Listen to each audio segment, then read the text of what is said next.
Welcome to the Encore Audio Archives YouTube channel. I'm Taper Dave, and this is my channel. I've uploaded hundreds of talks here that I've recorded at meetings in West LA, and I've also recorded conventions starting in 2013. I've got a bunch of those up. And Walt and Mary Murray, the original owners of Encore Audio Archives, started the company in the 80s, and Walt recorded Joe and Charlie's and a bunch of stuff down in Vista, California. My sobriety date is June 20th of 1994. I hope you find something you like, so please like and subscribe to my channel and comment down below. If you want to hear something that I don't have or that you don't see, I'll see that I get it. Anyways, take care and have a great day if you want to. And now it is my pleasure to introduce our guest speaker, Carol T.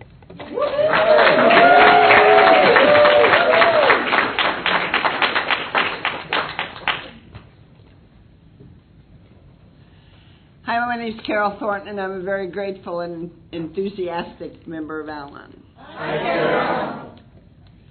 I'd like to see the hands of the AA members in here. These are the ones with open minds. You cannot catch Alanonism any more than we can catch alcoholism.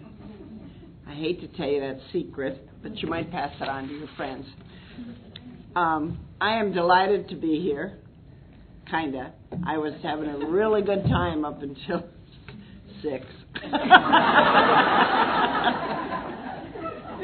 Because for many of these people in here, they've known me since I came in. Like Pat, who just gifted me with another handkerchief. She gave me my first one because I used to shred this Kleenex, and so I now have a collection. I never speak without my handkerchief, so because ladies always carry handkerchiefs. So.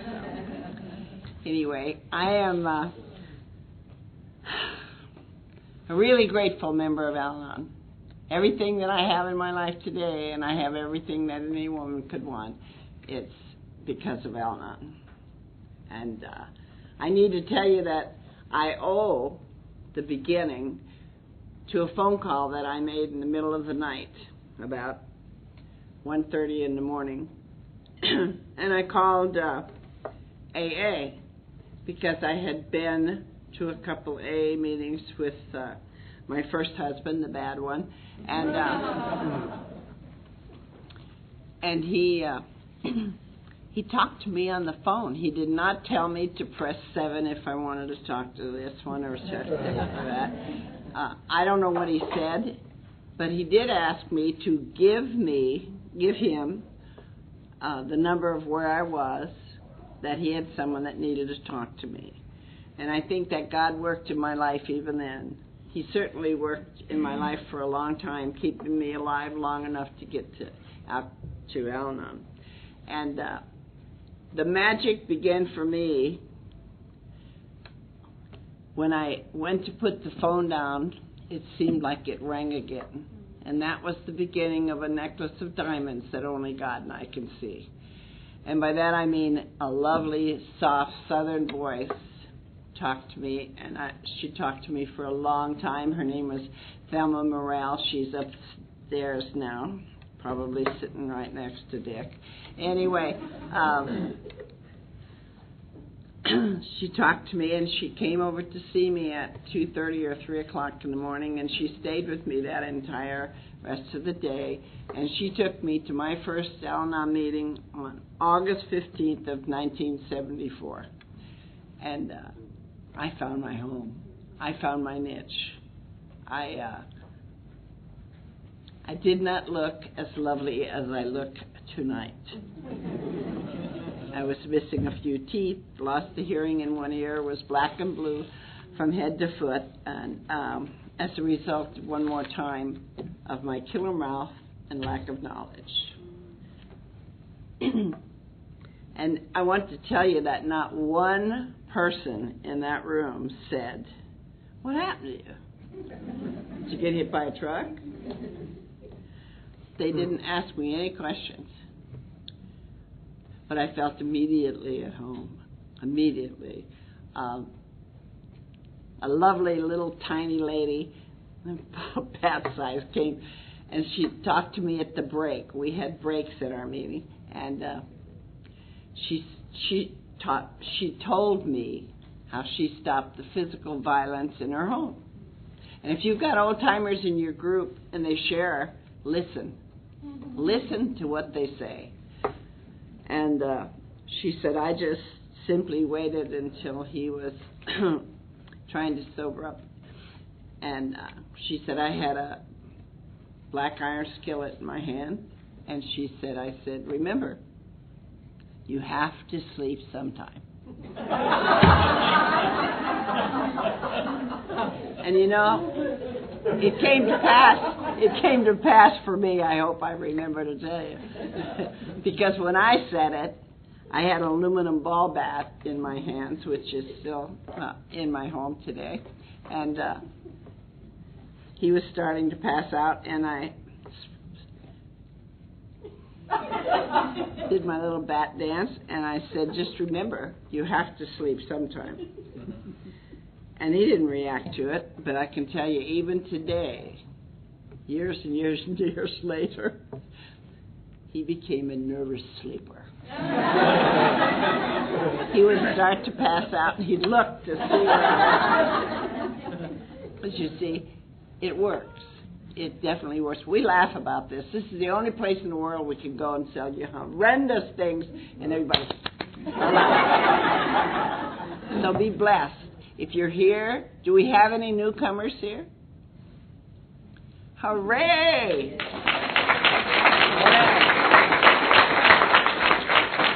This is the first day of the rest of your life, honey. So keep coming back. But anyway, I need to tell you a little bit about what happened, how I was raised and stuff like that. And I need to tell you, I'm an Army brat. I'm one of 7 children. My father was a career man in the Army, and he took us all over the world. And I have 5 brothers and a sister.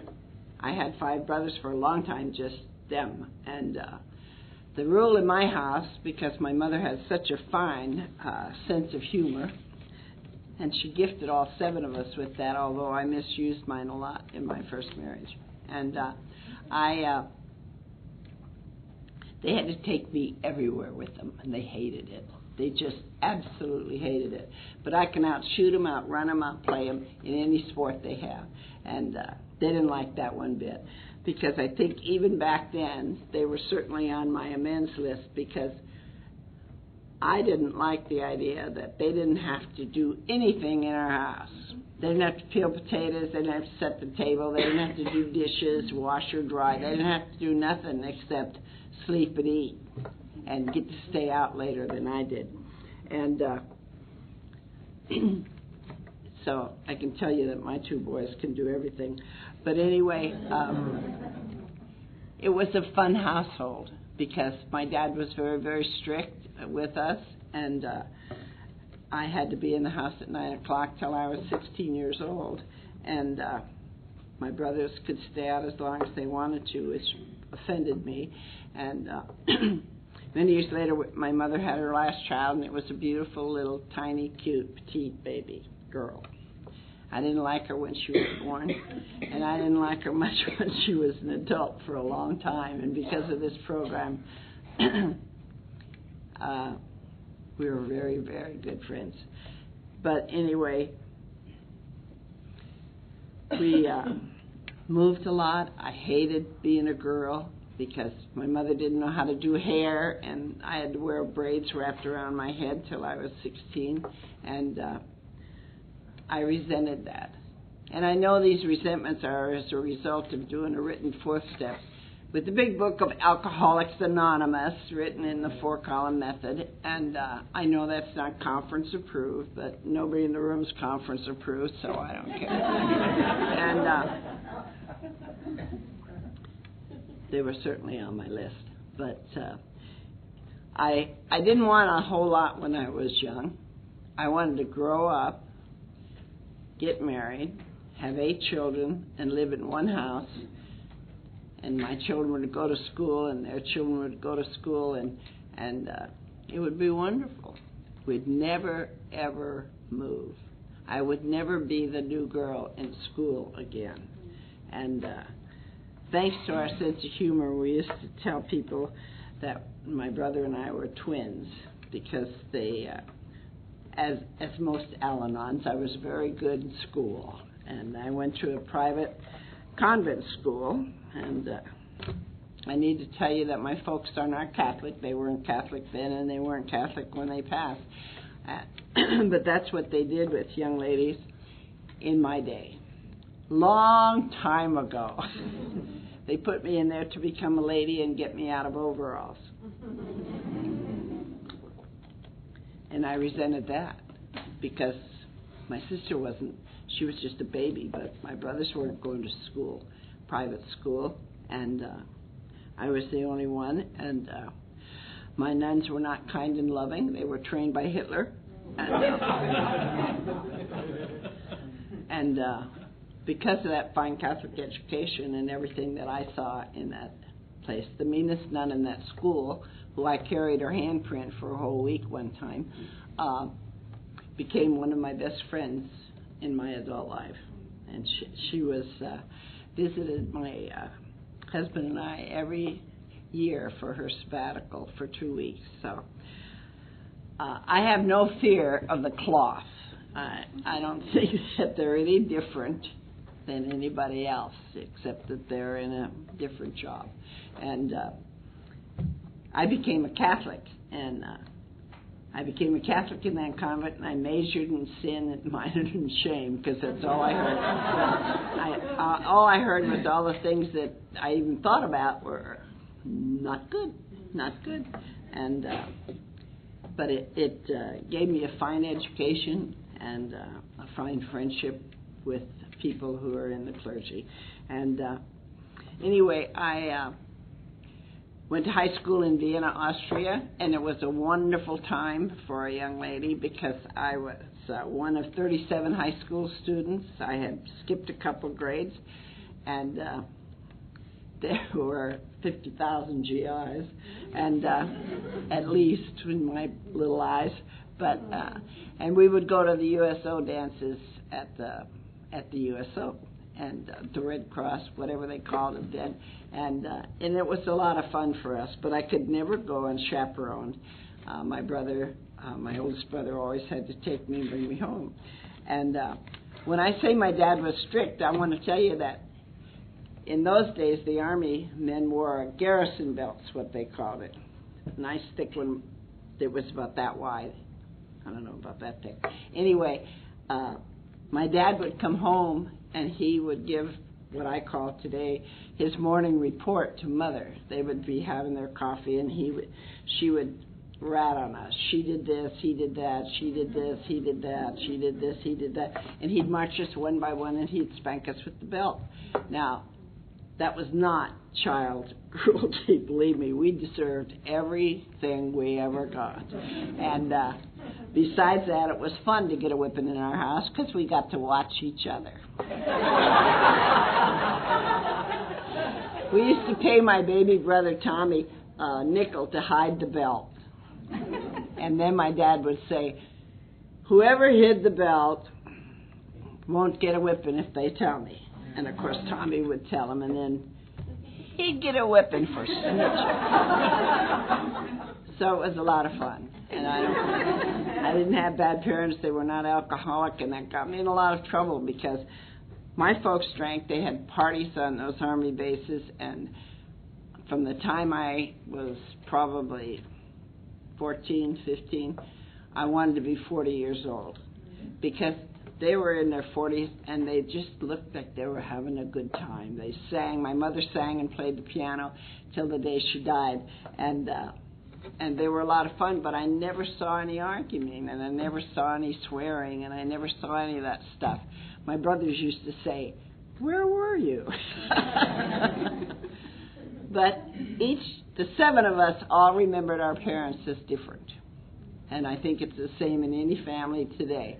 And but anyway, when I because of my fine education, I was out of school early, and I was working on my father had brought us back from Europe because times were bad over there, and he didn't want us to stay anymore. We were there 3 years, and so we came back to the States, and my father was stationed in Pittsburgh, California. I now live 3 miles from where he was, and the Army base, Camp Stoneman, that was up there, is now a college. And in fact, it was where my first child was born.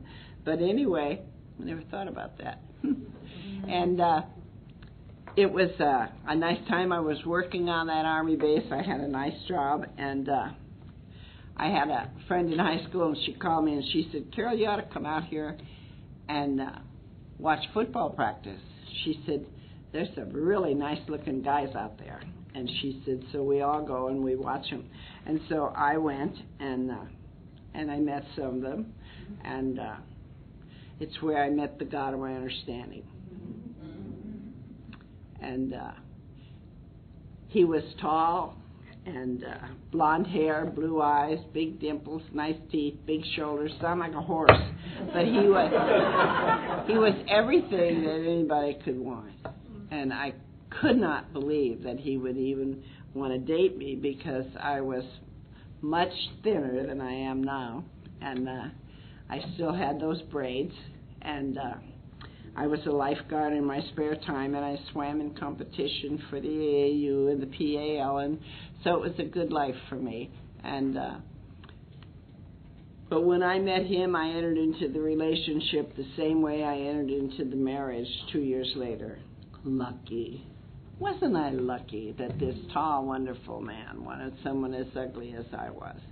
Because I felt ugly, I never felt pretty, or didn't know how to do anything like wear makeup. I didn't wear makeup till I was 50 years old, thanks to Alanon.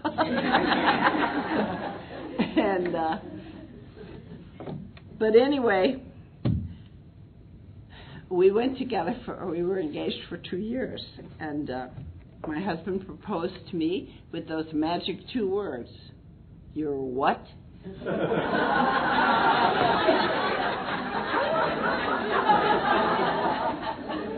All of you know what that means. And we ran away and got married, and for many, many years, that was a hard cross for me to bear. Worse than that, I had married a Southern Baptist, and that's worse than being pregnant. But I made a lot of mistakes in that marriage. I never ever looked at his drinking, and I thought, and he told me so, that it was my fault. And I don't know about you, but he used to be gone a lot. And I was told after the first child that I could no longer have any more children. And 15 months later, I had another little girl. And I had told him my dream of having 8 children, because I like big families. And today I have the biggest family in the world. Because you are my love relatives. I love you better than I do my blood relatives, and they all know it. And but the drinking started easy, you know. I know today, and he, with his own lips, told me he was alcoholic when I met him. But I knew nothing about that. You know, I did not go out drinking with him while I was when I was pregnant with my first child, and because that wasn't what pregnant women did in those days. And my oldest brother got my attention. He said, you know, if you don't go with him Friday when he calls you and goes with the team to that bar, he said, there's a lot of women out there that will. And that got my attention. And so I started going with him on Friday night. And let me tell you something about drinking. When I tried drinking at him, against him, tried to get drunk first so he would see what he looked like. And you know what? Nothing works like that. Don't even try, because they just take you home, dump you, and go back about their business when you get sick. So I learned that didn't work. But I never thought about alcoholism. I didn't know anything about alcoholism, had never heard of it, or AA or Alanon, none of those things. And I've worked since I was, I guess, 15 years old, always had a job, and that was not in his case. He was in the service, and he played football for the Army, so it was a real pleasure for him, I guess it was. Anyway, I did everything I could in that marriage, and didn't even know what I was doing. I just thought I was going crazy. And eventually he said that he wanted to marry me in the Catholic Church, because he knew with my conscience that I would never divorce him. And he was right for a lot of years, and more years than I liked. And because my folks were divorced after 40-some years of marriage, and 7 of us, and we all took sides. None of our business, but this was before program. And I have since made my amends before my parents died, and I'm really grateful for that. But it was a hard time, because I didn't want to get a divorce. You know, that was just defeat. And we got married in church, and I got pregnant and had a little boy. And he wanted to make the priest pay for it, but it didn't work. And anyway, and 15 months later, I had another little boy. Now, 2 of those children, the youngest girl and the youngest boy, were injured in birth, and I thought that was God getting even with me for being pregnant. So I kind of shoved him aside for the time being. And God doesn't do that. God does not judge. And he doesn't have to. There's a lot of people here that do it for him. You laugh, Thomas, but it's true.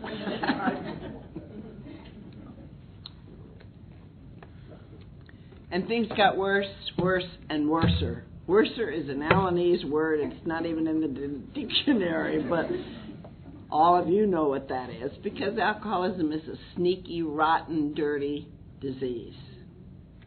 And but I knew nothing about alcoholism. He always told me it was my fault. I wasn't pretty enough. I didn't dress right. I didn't cook right. I didn't do this right. I didn't do anything. And let me tell you, I became obsessed. You could eat off my floors. They were so clean. But it was not a happy home. It was not a happy home. And my children have paid a big price for that, living with me, not with him, but me. And I know today it was just simply lack of knowledge. I just didn't know what I was dealing with. And I never fought back for a lot of years.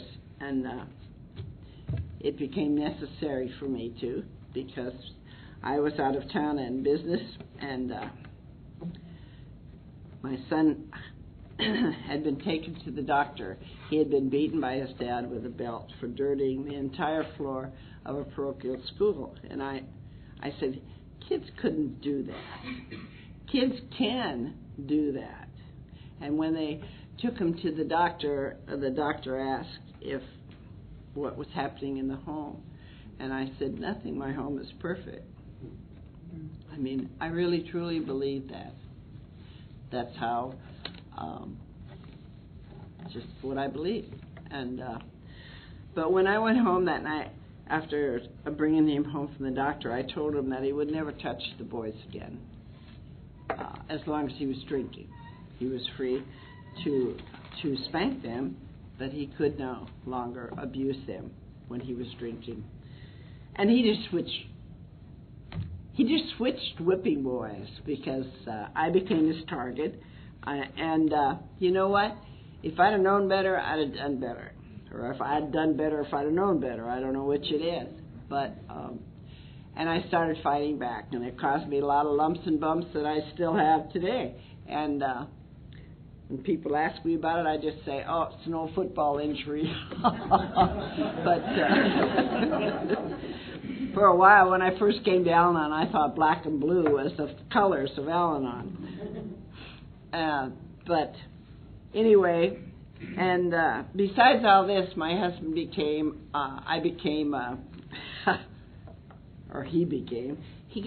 would you believe he met all those women that were out there looking for him when he was drinking? And I don't like cheating. I'm happy to tell you I don't sponsor anyone who dates a married man or cheats in their marriage, because I know what it does to a battered wife. Is something that is not funny. We don't talk about it much. But anyway, things got worse and worse, like I said, and I had ladies calling me and saying, "How come you didn't talk to me when I waved at you in the car? I wasn't even there." But and he would be gone a lot. Sometimes he'd be gone. The most was about 14 days. And when he came home, he would set me down and tell me, we had that meaningful conversation. I just don't like that word, meaningful conversation. And he would tell me what I had done to cause him to do what he did. So it was always my fault. And we moved a lot. Now, we moved 18 times during my marriage, and he was not in service. And I didn't know anything about geographics. I didn't know anything about losing jobs and starting over and everything, because I was raised, to go where your husband goes. I mean, that's what my mom did, and she made a happy home for us wherever we lived. And so I didn't know the difference. And he would always tell me it was going to get better. And it did. Got better and worser. But we moved, the last time we moved to Southern California. That was our last move. And it was actually the beginning of a new life for me, but I didn't realize it then. This time when he came home, we had, I used to say we moved from our house, but Alanon taught me to tell the truth, and we were being evicted from the rental home that we had. And while he was gone, I had gotten enough courage to save part of my check and rent an apartment, which is down the street from where we lived, and across the street from a church where I had gone to apply for a job, knowing full well that they would never hire me because it happened to be a Lutheran church. And two of those members are here in this audience today, and I've kept in touch with a lot of them. But anyway, I was hired to work as a parish secretary. Now, today I stand before you as a certified parish secretary of the American Lutheran Church. I'm the only one the only Catholic they've ever certified. They have changed their application form, I might tell you that. But my boss, I could talk to a little bit. I was not into telling the truth because I didn't know what the truth was. But he helped me a great deal. And he was gone this time, and the apartment that I rented had a swimming pool. It was a new facility, and a lot of the places weren't full yet, and I got an apartment right by the pool with 2 bedrooms. By this time, my 2 daughters were married and living in Northern California, where I now reside. And the boys were in high school, and he came home, and he was out by the pool, and he said, "Carol, let me mix you a drink." And I don't know where the words came from, but I said to him, "I'll never drink with you again as long as I live." And that's the only words and the only part of that night that I remember. Now, my sponsors, I've had 4, and they have all passed away, so I am sponsorless for 1 month and 1 day. And But anyway, when I said those words, I don't know what happened, but I woke up at 1 o'clock in the morning, and I ran away from home. And I ran to my boss's house. He called a doctor, and I called Alcoholics Anonymous. And that's how I got to my first meeting. I walked in, and I was black and blue from head to foot. And when I woke up that morning, I was covered in blood. And like I said, I had lost the hearing in one ear, and I don't know what happened. And not only that, I really don't care because I don't live in the past at all today. And I'm grateful for that. I live in the now. And that my phone call, and they took me to my first Alanon meeting. And at that meeting, they explained sponsorship. And I got a sponsor. It was the lady that made the 12-step call on me that night, and that morning, and that day. And she was a big part of my life for a long time. And I came to Alanon, and she gave me assignments because she knew that I was such a rule follower. Whatever if she told me something to do, I would do it. But she gave me assignments. And my first assignment in Alanon was to go home and pretend to be happy while I was doing all those 4-letter words that so many of our new people coming in give up, like iron, wash, cook, all those little things, love, And I said, I can't do that. And she said, well, I'm only asking you to do it from this Thursday till next Thursday. And she said, just try it. And so I did. I went home and I whistled and I sang, and I whistle better than I sing. And my husband would say, you're not happy. And I'd say, yes, I am. I don't care how you release them. It's important that you release them, Get rid of that power crap. And it worked for me. And my second assignment into Alanon was finding a God of my understanding. And I use that today with the ladies that I sponsor. I only sponsor ladies. They have been to hell and back just like the alcoholics, so there's no difference. And after the first step, for you AAs that are in here, we're the same. We use everything you have. We never give you credit, but we do use it. And I lost my train of thought, but that's okay. I'll be back.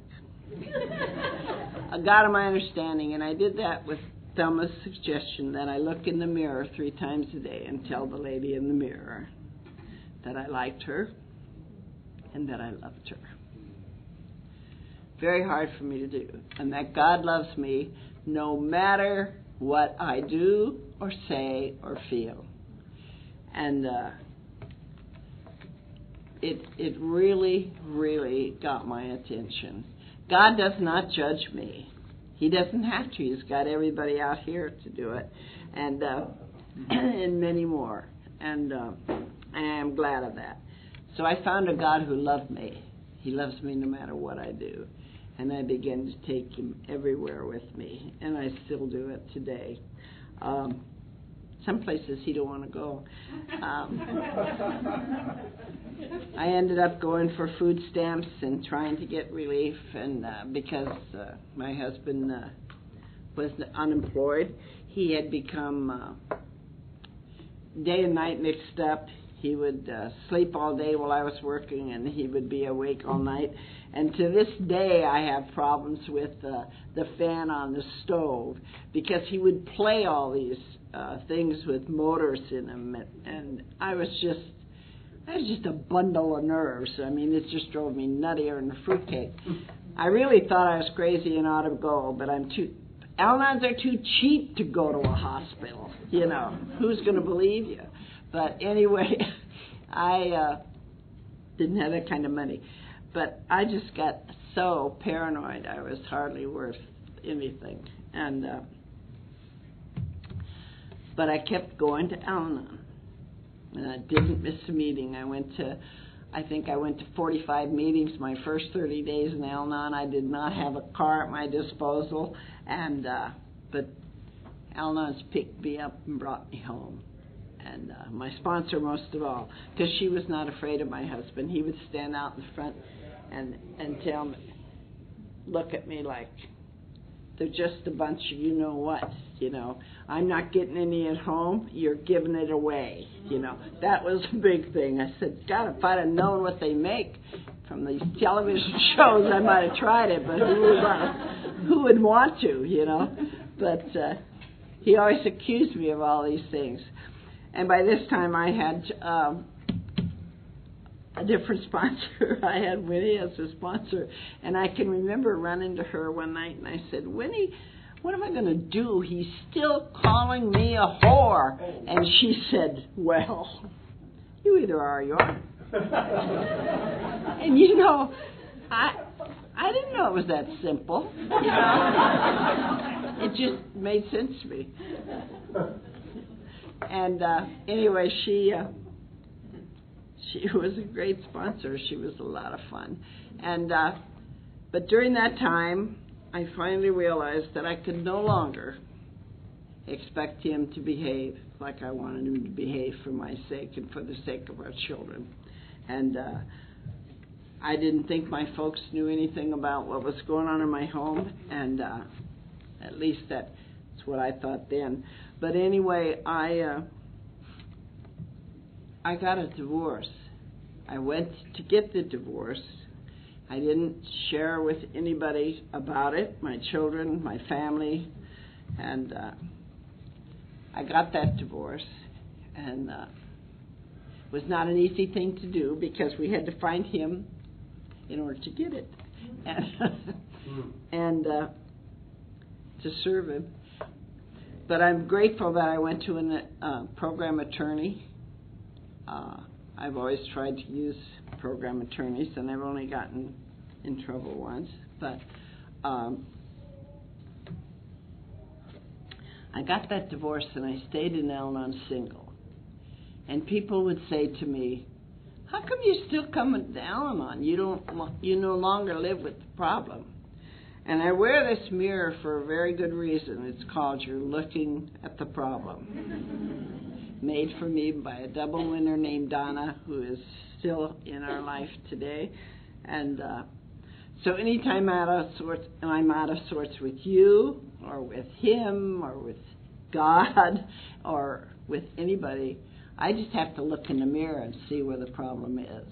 And it becomes real for me. I got very busy in Alanon, and I became secretary of my group the first 30 days I was in Alanon. It wasn't because I knew anything or was qualified. It was because, I know you won't believe this, but when my sponsor, who was the secretary of that group, threw the keys on the table and said, secretaryship is open for anyone that would want it, that nobody in that meeting raised their hand. I know that doesn't happen today.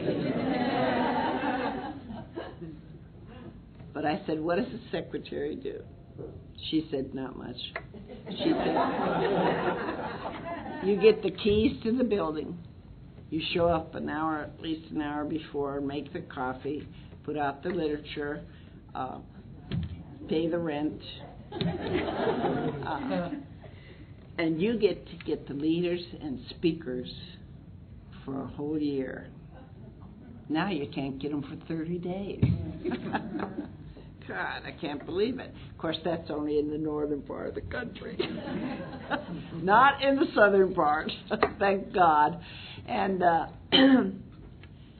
it was the best year of my life, because in that short 45 meetings that I attended, I got to hear all the great people. Let me tell you, Elson, Chuck, Winnie, and Pat, and Cliff.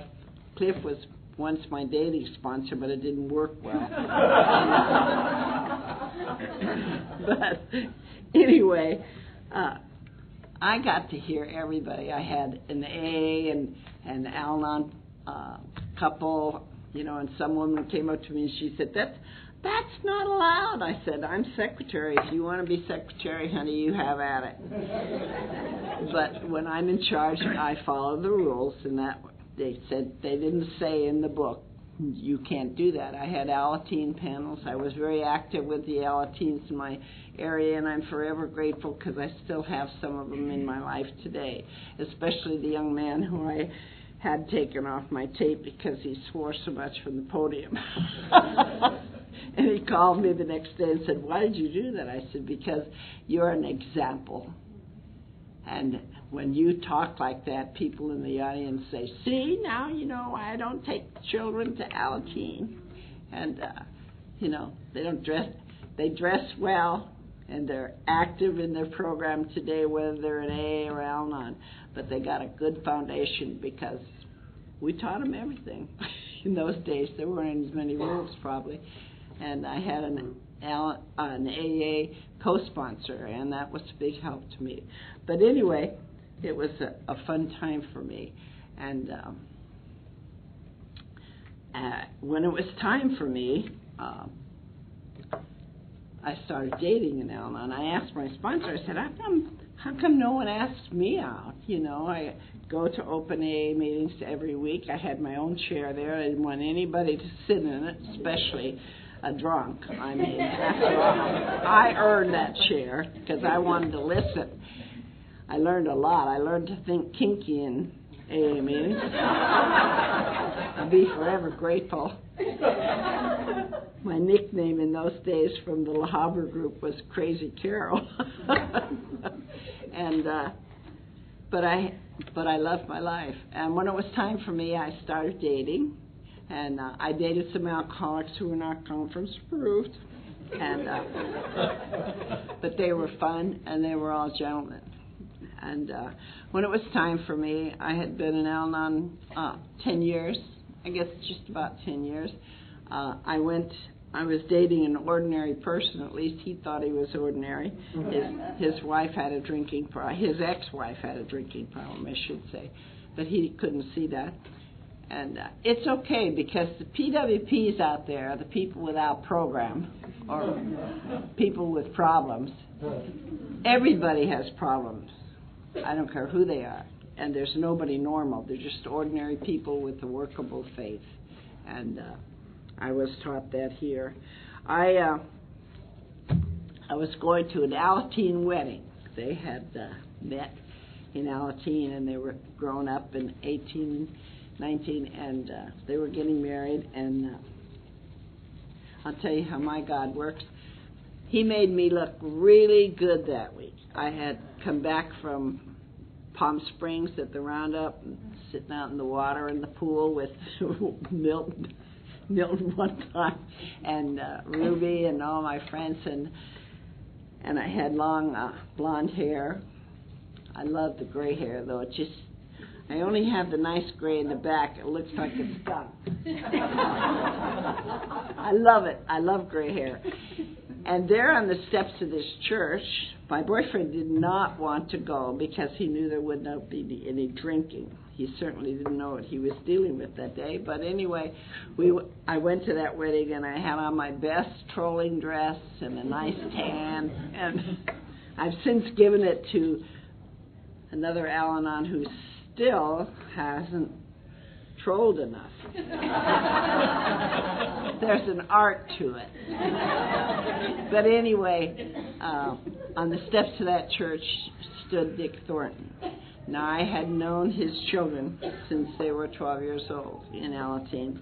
And at one time on a 12-step call, I had taken his ex-wife to a meeting, but I didn't realize that for years. But anyway, I saw him, and I said to the mother of the bride, he's really a nice-looking man. And about that time, he started into the church with a short, blonde, voluptuous lady. Now, I got to tell you, I'm still waiting to develop. I know I'm not an alcoholic because I was walking through In Nebraska, I was going through the AA meeting, and I heard this lady at the podium say, "The more I drank, the bigger my tits grew." And I thought, wow, that hasn't happened to me. They told me I was voluptuous inside, so whatever. But it was Peggy Martin. Bless her heart. And she's still part of my life today, too. But anyway, so that was okay. But anyway, when he walked in with that lady, I said to the mother of the bride, you know, as soon as she goes into the ladies' room, I'm going over and give Dick Thornton my card. And she said, "Oh, Carol, you wouldn't do that." And I said, well, it's a program of attraction, and I want what he's got. And I went over, because my time came, and said, "Dick, if you're ever in La Habra or Whittier, give me a call." And I went home, and I waited. I didn't want anybody I sponsored calling me. I didn't want any phone calls, because I knew that he was going to call. And a month later, well, in between that time, I had called Winnie, and she said, "What's the matter with you?" And I told her, and she said, "If you want him in your life, then put his name on a piece of paper and put him in your God box and get your buns back into the business of living." And by that time, I was working for a firm in, in Cerritos, and I had hired BR. Many of you know BR, and we worked together at this place. And so I said, "I guess he's never going to call." And she said, "Probably not." And I was supposed to go up north to visit my folks at the time. And BR said, "Why don't you just stay home? We've had such a big month, and we're both tired." And she said, "Why don't you?" I said, "Well, you know, I've already told everybody I'm going, and, you know, I'm missing all the potlucks. It was on a holiday weekend or something." And she said, "Well, why don't you just stay home and rest for a change?" And I did.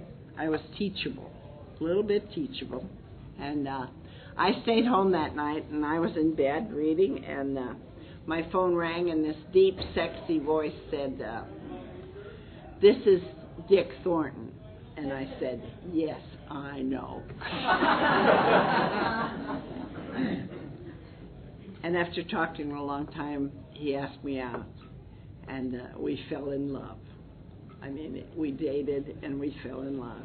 And we fell in love, me serene enough in Alanon, and him sober in Alcoholics Anonymous a year longer than I was in Alanon. And we both said that we did not want to get married. And I don't know who was more surprised, me or him, the night he proposed.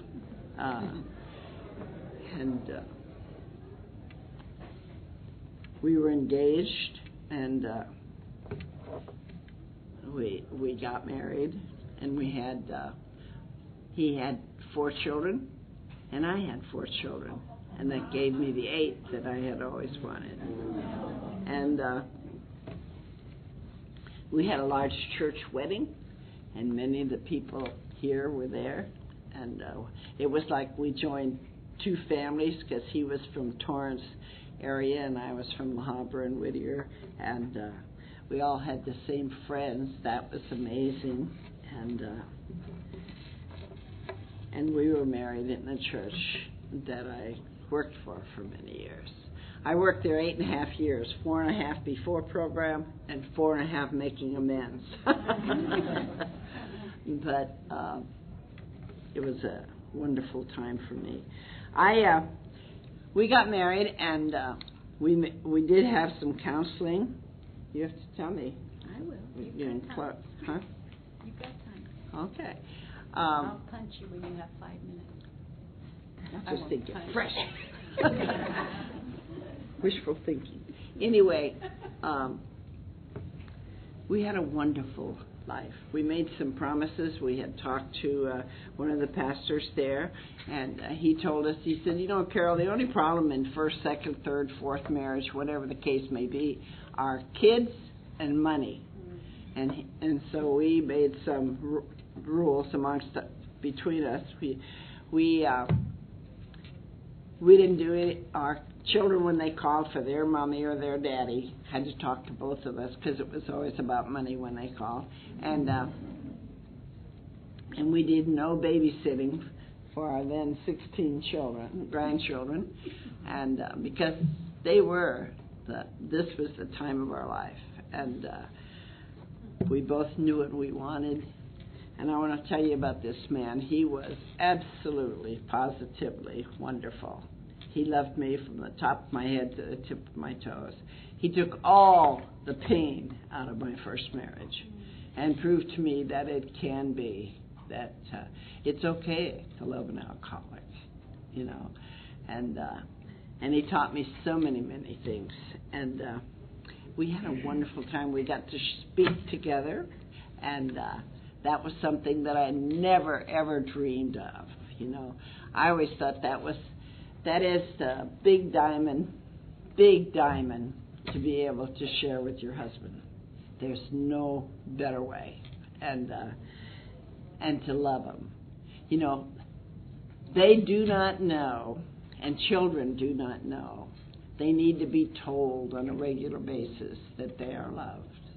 If you want your husband to be a lover, then you have to make the first move and do it. If you want him to be a hugger, it's the same thing. And it's the same with children. They need to be told, I love you. And for me, it was like learning to speak Chinese when my sponsor suggested that I tell my family. And I have never been sorry, because I believe that love is the only answer, no matter what the program. Because I think this whole program is about love. And the steps, you know. I had started a 12-step panel that was very popular in California, and it wasn't that we knew anything more about the steps than you did, but the 5 of us had a ball. We were enthusiastic about working the steps, because those are the only thing that's asked of you when you come here. Get a sponsor who will help you do the steps, not work them, do them. And I always carry this nice piece of paper, you can see how ratty it is, that love's the answer no matter what the problem. Love in the 12 steps. Step 1 is, I learn to accept by recognizing that I'm powerless. Then I receive the strength to cope with what I have accepted. And steps 2 and 3, I find a loving God. A loving God that loves and accepts and forgives me. And I believe God does that. Steps 4, 5, and 6, and 7, with God's help, I learn to love, accept, and forgive myself.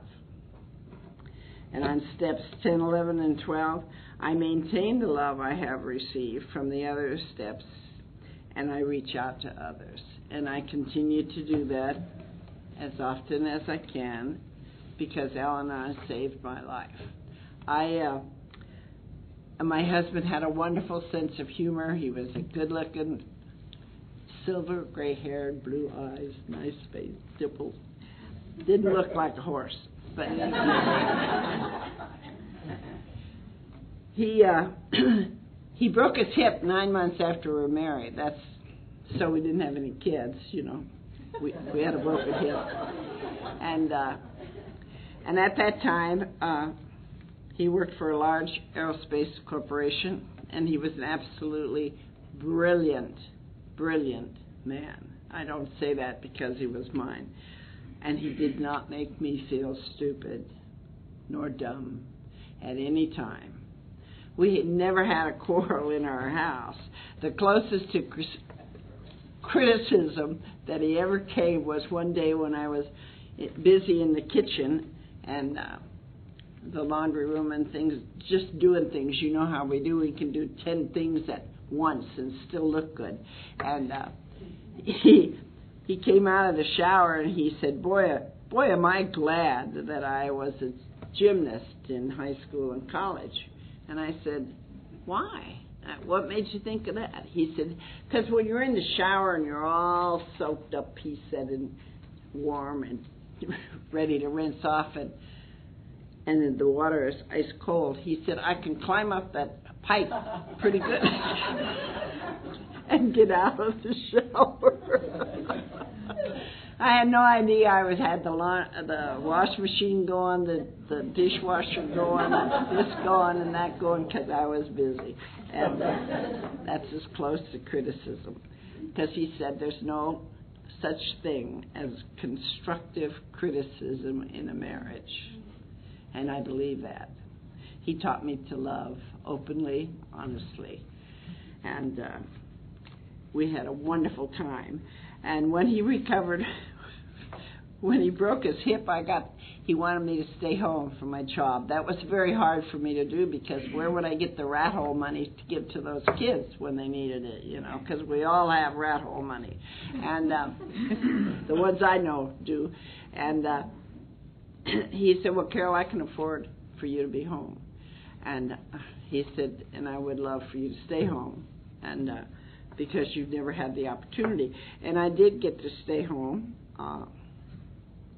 for, gosh, I don't remember how many years, but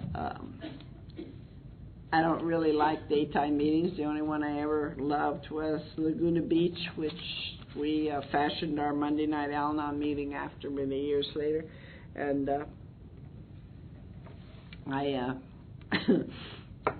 we had a lot of fun. And then Dick got very, very ill with emphysema, because we were both smokers. I mean, we smoked.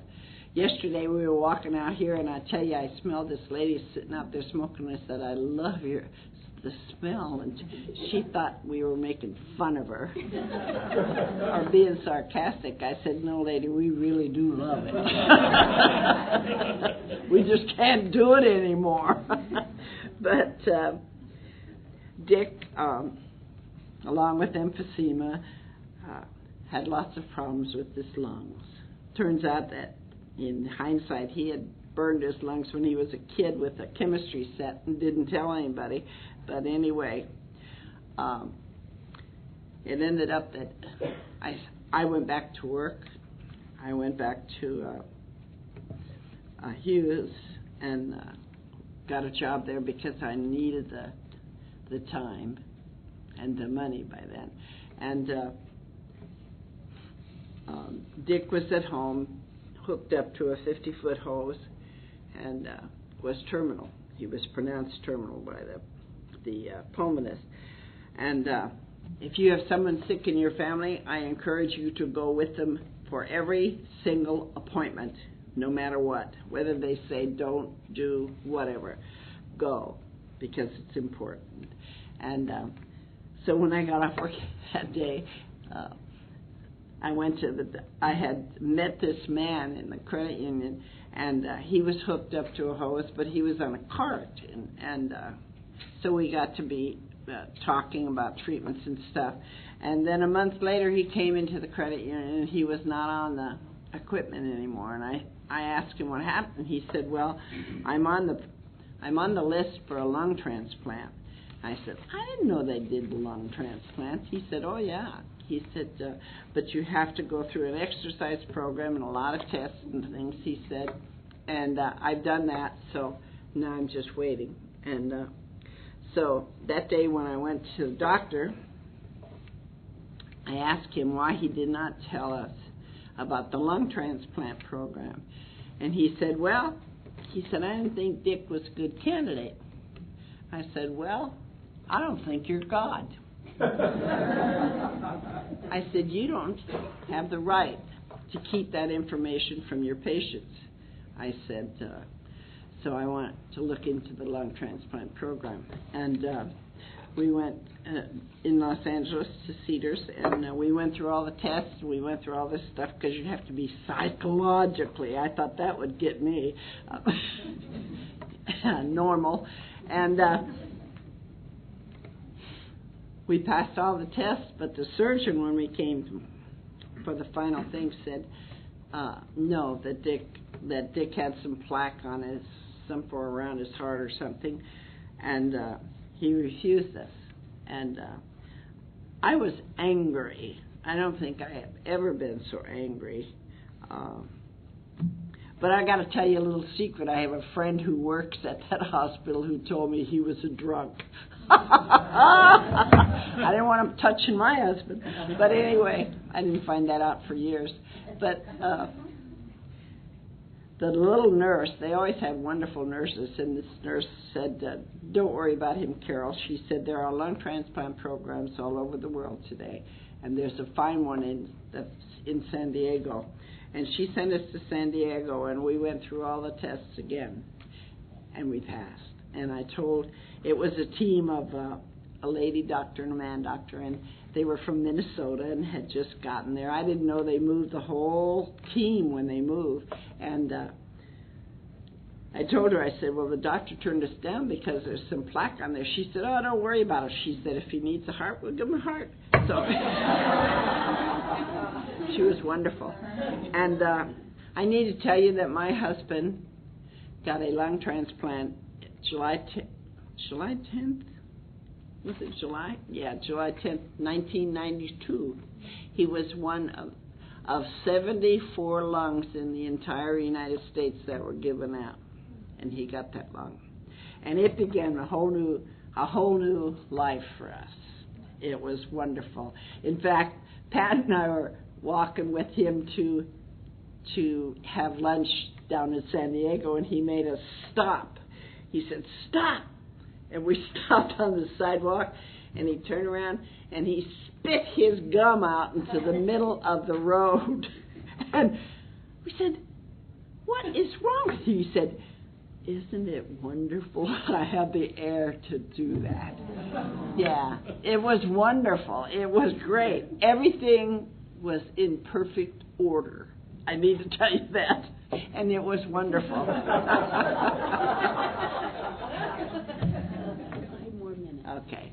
But anyway, my husband, because of a doctor who thought he was God, messed with his meds. This is as I believe. And Dick knew he was dying, and because of what the patch and the different things they'd fooled with. And he did not die alone. I need to tell you that. You don't ever have to do anything alone in this program. You've always got someone in here who has been through it. So please, please don't keep, you're only a 6-year sequence. And Dick was dying and he wanted to die at home, and I said fine. And the nice part about that marriage was we talked about everything. I just wish I'd have listened a little more about the financial stuff, but I didn't. And we talked about dying, and he thought he could die at home, but the pain was too much. His back was breaking from prednisone and different things, and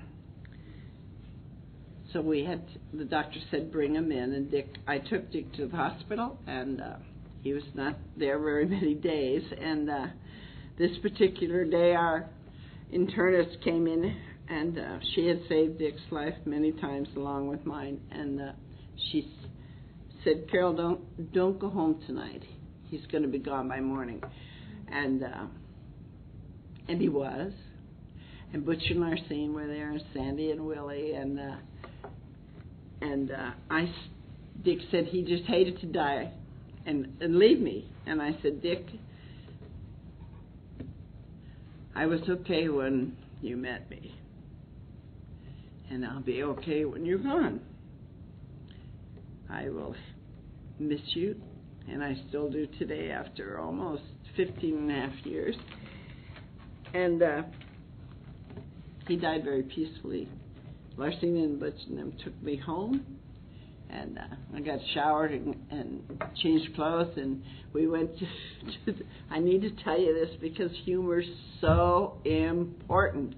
We went, and the guy was asking me all these questions, and they were answering. And he said, are these your relatives? And I said, they're my love relatives. Well, ordinary people don't ever hear the word love. Scares the heck out of them. And And anyway, we had to look at caskets, and it was just like this room. It was just had casket after casket. And we're standing there, and I was kind of frozen in the doorway, and Larcene leaned over to me, and she said to me, "Carol, Kathy just called. She said, if you have to buy a casket, don't buy it here. She can get you one on the internet."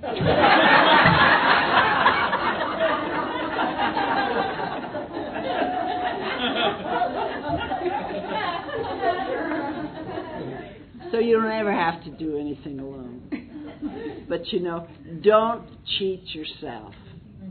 In order to get Alanon, just like AA, you have to attend meetings. You get to attend meetings. You don't have to. You can stay home and be the witch that you were in the beginning.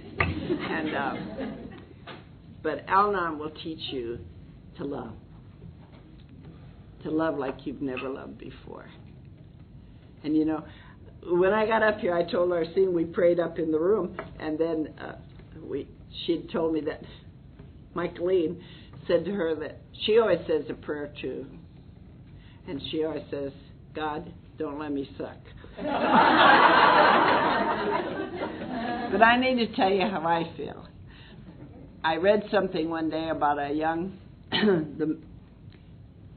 God's business manager got up one morning and was in the office, and God came in and said, "So did you get any calls last night?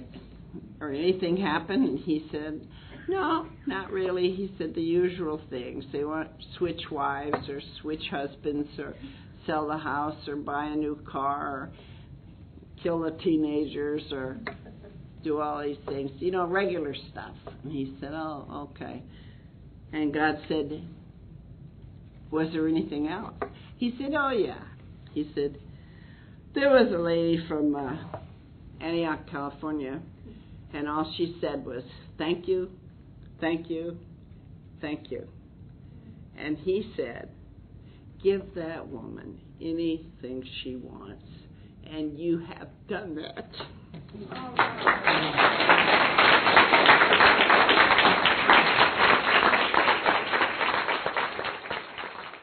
Sorry to interrupt your viewing. Taper Dave here. Just wanted to take a second to ask you to like and subscribe to my channel. Let me know if you like what you're listening. I've got some very good talks here, and this one's a great one. Just curious, do you think this is better than Zoom? Tell me what you think. Okay, this is how I prepare my drone for launching.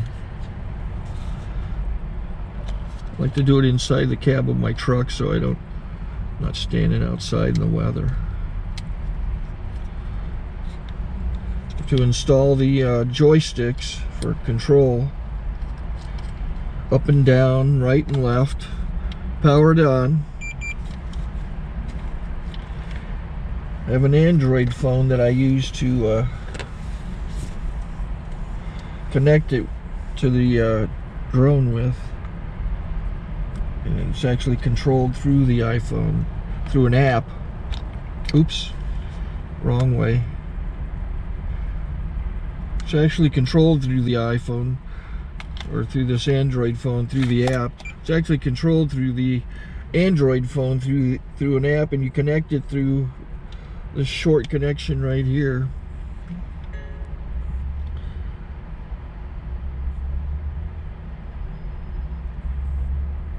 Remote control connected. Remote control's connected. So I pull out the drone. I have to extend the legs. Long legs extended first, then the short legs.